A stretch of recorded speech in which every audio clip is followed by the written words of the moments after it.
Glejte, kako je dobro in prijetno, če bratje bivajo skupaj.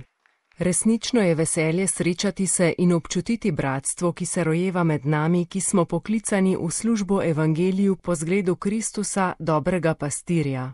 S temi besedami je papež Frančišek danes pozdravil predstavnike Mednarodne konfederacije Apostolska zveza klera, ki so v teh dneh zbrani v Rimu na svojem rednem srečanju. Na njem razmišljajo o služenju, ki je usmerjeno za škofijsko skupnost ter z njo.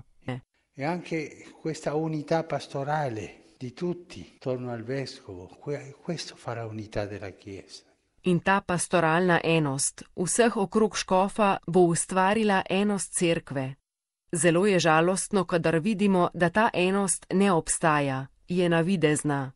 In tam prevladujejo govorice. Govorice uničujejo cerkev.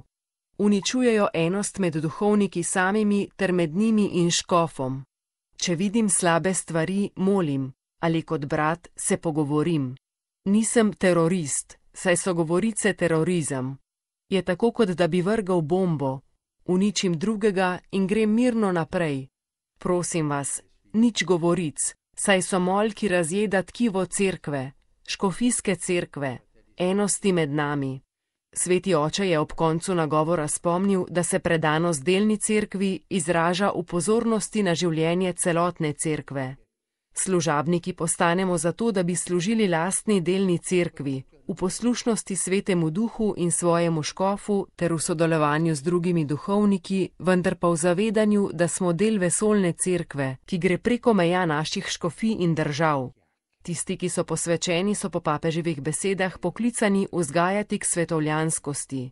Ne k posvetnosti, ampak k svetovljanskosti, je ponovno poudaril sveti oče ter dodal.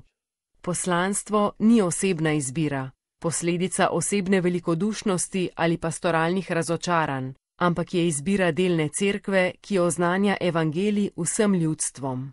Benedicat vos omnipotens Deus, Pater et Filius et Spiritus Sanctus. Sono il tarlo che mangia il tessuto della Chiesa diocesana, dell'unità fra tutti noi.